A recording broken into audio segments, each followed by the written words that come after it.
അത് ഏഹ് കമന്റ് വായിച്ച് ഞാൻ ശരിക്കത് ഞാൻ ഭയങ്കരമായിട്ട് ഇത്രയും ഞാനങ്ങ് നിങ്ങൾക്കിപ്പോ ഉദ്ദേശിച്ചിട്ടില്ലേ. നിങ്ങൾ ഉദ്ദേശിച്ചാലും ഇല്ലെങ്കിൽ നിങ്ങൾ പറഞ്ഞതൊക്കെ ഇതല്ലേ, നിങ്ങൾ അവിടെ കേട്ടതല്ലേ. ആ ഇത് അത് വളച്ചൊടിക്കേണ്ട കാര്യമൊന്നുമില്ലല്ലോ. നിങ്ങൾ പറയണത് അവിടെ ഇല്ലേ, ഞാൻ പറയണത് അവിടെ ഇല്ലേ. ആ നിങ്ങൾക്ക് കേട്ടപ്പോ എന്താ തോന്നിയത്? നിങ്ങളെ കുറിച്ച് നിങ്ങളുടെ അഭിപ്രായം എന്താ?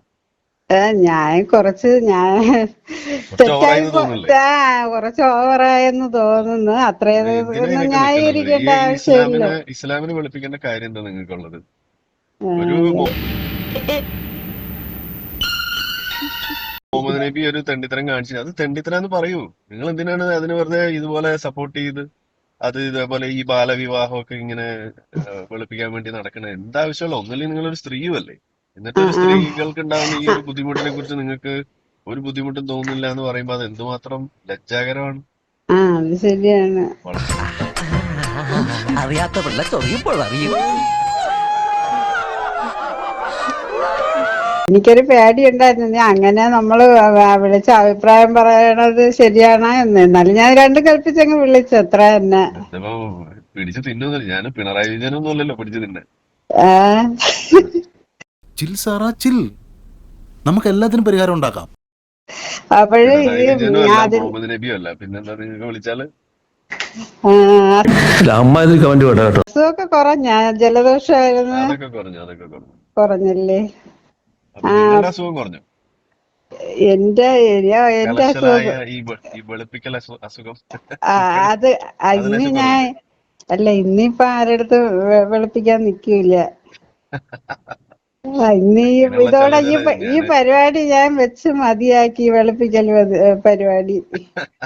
വളരെ നല്ല കാര്യം. അങ്ങനെ പറയണ ആളല്ലല്ലോ കുമാരേട്ടൻ. ഏയ് ഞാനിപ്പോ പഴയ പോലെ അല്ല, വഴക്കും വക്കാണൊക്കെ മടുത്ത് ഇപ്പൊ എല്ലാരോടും ഭയങ്കര സ്നേഹ. എന്നെ കൊണ്ട് അങ്ങനെ ഒരു ഗുണം ഉണ്ടായി. ആ ഇച്ചിരി ബോധമൊക്കെ വെച്ചോ അപ്പൊ അല്ലെ? കുറച്ചൊക്കെ. എന്ത് തോന്നുന്നു, ഈ ആയിഷയുടെ പ്രായം 6-ാം വയസ്സാണെന്ന് കണ്ടുപിടിക്കാൻ വലിയ ബുദ്ധിമുട്ടുണ്ടോ ഇപ്പൊ? അല്ല, അത് നമ്മളെ ഇത് പണ്ടത്തെ വീണ്ടും വെളുപ്പിക്കാൻ പോണ, പണ്ടത്തെ വീണ്ടും വെളുപ്പിക്കാൻ പോണ. പണ്ടത്തെ കാലമല്ലേ, കറക്റ്റ് ആളായിരിക്കൂല. അത് വീണ്ടും വെളുപ്പിക്കാണോ ഇപ്പൊ? ഇപ്പോഴും നിങ്ങൾക്ക് മനസ്സിലായിട്ടില്ല അപ്പൊ കാര്യം? ഏഹ് ഏഹ് നിങ്ങൾക്കിപ്പം ഇപ്പോഴും മനസ്സിലായിട്ടില്ല? ഒരു കുട്ടിയുടെ 6 വയസ്സ് വരെയാണെന്നുള്ളത് കണ്ടുപിടിക്കാൻ എത്ര ബുദ്ധിമുട്ടാണോ എന്റെ പൊന്നു താത്ത? നിങ്ങൾ എന്താ ഈ എടാ, എനിക്കതിനുള്ള ആംബിയർ ഇല്ലെന്ന് നിനക്ക് അറിഞ്ഞൂടെ? പറയുന്ന പിന്നെ ലോകത്ത് ജീവിക്കണേ? ഞാന് വേറൊരു കാര്യം പറയാനാണ് വിളിച്ചത്. അതില് ഒരു പിന്നെ ഒരു കമന്റില് ഒരാൾ എഴുതിയിരുന്നെന്ന് വെച്ചാ, അതെനിക്കൊരു ഭയങ്കര അങ്ങ് വിഷമായിപ്പോയെന്ന് എന്താ നിന്റെ ഉദ്ദേശം? വെച്ചാലേ, ഈ കിളവികളെയൊക്കെ ഫോൺ വിളിച്ച് എന്തെന്ന് എന്തെന്നാ ഒരു ഒരു ഒരു മോശപ്പെട്ട ഒരു വാക്ക്, എന്തോ ഞാൻ മറന്നുപോയി. കിളവികളെയൊക്കെ ഇങ്ങനെ ഫോൺ വിളിച്ച് ഇങ്ങനെ ആ അർത്ഥം വരുന്ന ഒരു വാക്കാണ്, എന്തോരാണെന്ന് എനിക്ക് മറന്നു. ഞാൻ അത്ര കിളവിയൊന്നും അല്ല കേട്ടാ. അപ്പൊ എന്റെ സൗണ്ട് കേട്ട് ഞാൻ അത്ര കിളവിയൊന്നും അല്ല. അപ്പൊ തന്റെ ഈ പെണ്ണുങ്ങളെ കാണുമ്പോൾ ഉള്ള പരവേശം പരാക്രമം ഉണ്ടല്ലോ, അത് ഇന്നോട് അവസാനിപ്പിച്ചോണം. ഇല്ലെങ്കിൽ കൂടും കുടുക്കെടുത്ത് ഞാൻ കോടമാകത്തോട് പറഞ്ഞേക്കും. അപ്പോഴ് പക്ഷെ എനിക്കൊരു സംസാരം കേട്ട് കഴിഞ്ഞാ ഈ ഒരുമാതിരി ബൂമർ അമ്മൂമ്മമാര് സംസാരിക്കണ മാതിരിയാണ് നിങ്ങൾ സംസാരിക്കുന്നത്. തന്നെ. അത് ആ, ഇത്രയ്ക്ക് വിവരക്കേടൊക്കെ പറയണമെന്നുണ്ടെങ്കിൽ അപ്പൊ ഇപ്പോഴത്തെ നിങ്ങൾക്ക് എത്ര വയസ്സായി എന്നാല്? കറക്റ്റ് വയസ്സ് പറഞ്ഞു. നമ്മളെ ഈ മഞ്ജു വാര്യറും ഞാനും ഒക്കെ ഒരേ ഏജാണ്. അപ്പൊ അത് കിളവിയാണ്. എന്നിട്ടാണ് ഇതേപോലെ ഈ വിട്ടിത്തരൊക്കെ വിളമ്പണത്. അത് തന്നെ. നിങ്ങൾക്ക് അപ്പൊ കിളവിയാണ് മഞ്ജു വാര്യറൊക്കെ, മഞ്ജു കിളവിയാണ്. വാര്യരൊന്നും കിളവിയൊന്നുമല്ല. അപ്പൊ അവരും ഞാനും ഒക്കെ ഏകദേശം ഒരേ ഇതാണ്. അതെ സാറേ, ഞങ്ങള് വഴക്കാം. തന്നെ മൂച്ചേട്ടെ ഒന്ന് പറഞ്ഞ രണ്ടാമത്തെ തുണി പൊക്കി കാണിക്കും. ഞാൻ അതുകൊണ്ട് വഴക്കിടാൻ ഭയങ്കര നാണക്കട. എന്നിട്ടാണോ ഇതേപോലെയുള്ള മണ്ടത്തരൊക്കെ പറയണത്? അതാ നമ്മൾ ചോദിക്കണേ. ഒരാളുടെ പ്രായം നിശ്ചയിക്കുന്നത് അവരുടെ ഈ എന്താണ് ബയോളജിക്കൽ ഏജ് വെച്ച് മാത്രമല്ല, നിങ്ങളുടെ മെച്ചൂരിറ്റി നമുക്ക് നിങ്ങളുടെ സംസാരത്തിൽ നിന്നും കൂടി നമുക്ക് തോന്നണ്ടേ ആളുകൾക്ക്? അത് ശരിയാ, അത് ശരിയാ. നിങ്ങളുടെ കാഴ്ചപ്പാടുകളിൽ നിന്ന് അത് തോന്നണ്ടേ? ശരിയാണ്. അല്ലെ? ഇപ്പോ നിങ്ങൾ ഇതേപോലുള്ള കാര്യങ്ങളൊക്കെ പറയുമ്പോ ഇന്നത്തെ കാലത്ത് ഈ ഇതുപോലുള്ള ഇപ്പൊ ഒരു 6 വയസ്സുകാരിയുടെ പ്രായം കണ്ടുപിടിക്കാൻ എന്തെല്ലാം വഴികളുണ്ട് എന്ന് ഇരിക്കുക, അതിനെ കുറിച്ചൊന്നും പറയാതെ മനസ്സിലാക്കാതെ ഇതേപോലെയൊക്കെ നിന്ന് പറയുമ്പോ എന്ത് മോശമാണത്? അലമ്പല്ലേ ഇത്?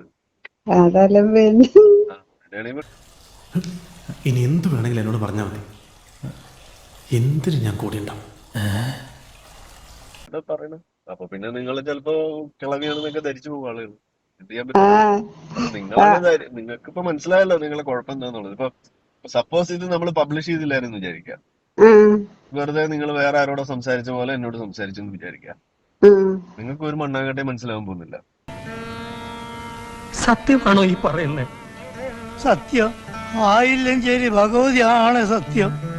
ഇതിൽ സംസാരം വന്നു, ഇതിൽ നാട്ടുകാരുടെ അഭിപ്രായം വന്നു, അപ്പോഴല്ലേ നിങ്ങൾക്ക് നിങ്ങളെ കുഴപ്പം പിടികിട്ടിയത്. ഇത് ഒരാൾ പറയുമ്പോ ഒരാള് എന്തോ നിങ്ങളോടുള്ള വിരോധം കൊണ്ടോ അല്ലെങ്കിൽ നിങ്ങളെ തെറ്റിദ്ധരിച്ചത് കൊണ്ടോ പറയണമെന്ന് വിചാരിക്കാം. പക്ഷെ ഒരു വലിയൊരു സമൂഹം ആളുകൾ നിങ്ങളെ പറയുന്നതിനോട് എതിര് പറയുമ്പോ അത് തെറ്റിദ്ധാരണയല്ല, മനസ്സിലായി? അവിടെ നിങ്ങൾക്കാണ് തെറ്റിദ്ധാരണ. അതിൽ ഞാൻ ഇന്ന് ഖേദിക്കുന്നു. അപ്പൊ ഞാൻ ചോദിക്കണത് നിങ്ങളെ ഒരു നല്ല കാര്യമാക്കാൻ വേണ്ടിട്ട്, ഇപ്പൊ ഈ ഇസ്ലാമിലെ ഒരു നിയമം പറയുകയാണെന്നുണ്ടെങ്കിൽ സ്ത്രീ അങ്ങനെ ജോലിക്ക് പോയി കുടുംബം നോക്കുക എന്ന് പറയുന്നത്, അല്ലെങ്കിൽ അങ്ങനെ ഒരു അധ്വാനിക്കാൻ വേണ്ടി ഒരു സ്ത്രീയെ വളർത്തുക എന്ന് പറയുന്ന ഒരു രീതി, അത് ഇസ്ലാം അനുവദിക്കുന്നില്ല, ഇസ്ലാം അത് പ്രോത്സാഹിപ്പിക്കുന്നില്ല. അപ്പൊ നിങ്ങൾ ഇസ്ലാമിലെ ആ നിയമത്തോട് നിങ്ങൾക്ക് യോജിപ്പുണ്ടോ? അതെനിക്ക് യോജിപ്പില്ല കേട്ടോ. ജോലിക്ക് പോണതാണ് നല്ലത്, സ്ത്രീകള് ജോലിക്ക് പോകുന്നതാണ് നല്ലത്. 100% ഞാൻ യോജിക്കുന്നു. അവിടെ മുഹമ്മദ് നബീനെ അവിടെ കുന്നിഞ്ചേരിയിൽ ഒറ്റപ്പനാന്നാ വിളിച്ചിരുന്നത്, തന്തയാരാന്ന് അറിയാത്തോണ്ട്. തന്തയില്ലാത്തവനാണെന്നാണ് അത് 4 വർഷം, ഞാൻ ഒന്നുകൂടെ ഒന്ന് പറയട്ടെ, അന്നത്തെ സമയത്ത് ദയവായിട്ട് മണ്ടത്തരം പറയരുത്. ഇല്ല അദ്ദേഹത്തിന് വേണ്ടി ഞാൻ മാപ്പി ചോദിച്ചു. ഞങ്ങളുടെ വകയിലൊരു ജ്യേഷ്ഠനായിട്ട് അങ്ങനെ 4 വർഷം എങ്ങനെ വന്നതെന്നാണ് എനിക്ക് മനസ്സിലാവാത്തത്. അത് അവിഹിത ഗർഭമായതുകൊണ്ട്. അയ്യോ അതാണ് ഇവിടുത്തെ പ്രശ്നം. അതുകൊണ്ടാണ് നാട്ടുകാരെ അന്ന് കുന്നിഞ്ചെരിയിൽ ഒറ്റപ്പനാന്ന് മുഹമ്മദ് നബീനെ പേരിട്ട് അപ്പൊ തന്തയില്ലാത്തവനെ വിളിച്ചു. മുഹമ്മദ് മനസ്സിലാക്കി കളഞ്ഞല്ല പിന്നെ. അതൊക്കെ ഇപ്പൊ നാട്ടുകാർക്ക് ഒരു വലിയ മെനക്കെടായി മാറിയില്ലേ, ഈ തീവ്രവാദവും ഈ പ്രശ്നവും. ഈ 6-ാം വയസ്സിലുള്ള കുട്ടീനെ പോയി കെട്ടലും ഇതൊക്കെ ഇപ്പൊ ഒന്ന് വലിയ പ്രശ്നമായില്ലേ? അല്ല അന്നൊക്കെ ഈ വയസ്സ് അതെ, വീണ്ടും നിങ്ങൾ അത് പറയരുത്, വീണ്ടും അത് പറയരുത്. ഞാനൊന്ന് പറയണ മേഖല, ഞാൻ വേറൊരു ഇതില് വായിച്ചതാണ്. നിങ്ങൾ കൂടുതൽ ഇങ്ങനത്തെ മണ്ടത്തരങ്ങളൊന്നും വായിക്കാൻ നോക്കണം. അങ്ങനെയാണെങ്കിൽ തനിക്ക് ബ്രെയിനേ ഇല്ല. ഒന്നും വായിച്ചതാണ്. അപ്പോഴ് ഈ പണ്ടത്തെ കാലത്ത് സ്ത്രീകളെ വയസ്സ് ഞാൻ വീണ്ടും പറയാണ്, 6 വയസ്സുള്ള ഒരു കുട്ടിയുടെ പ്രായം കണക്കാക്കാൻ ബുദ്ധിമുട്ടുണ്ടോ ഇല്ലേ? ഉണ്ടോ ഇല്ലേ? ശേഷം പിന്നെ ഉണ്ടോ ഇല്ലേ? നിങ്ങൾ പറയൂ, 6 വയസ്സ് ഉള്ള ഒരു കുട്ടിയുടെ പ്രായം കണക്കാക്കാൻ ബുദ്ധിമുട്ടുണ്ടോ ഇല്ലേ? വീണ്ടും മണ്ടത്തരം പറയരുത്. 6 വയസ്സുള്ള പ്രായം കണക്കാക്കാൻ ബുദ്ധിമുട്ടുണ്ടോ അല്ലേ? ബുദ്ധിമുട്ടില്ല. എന്നാ ശരി, അപ്പൊ താത്ത ചെല്ലു.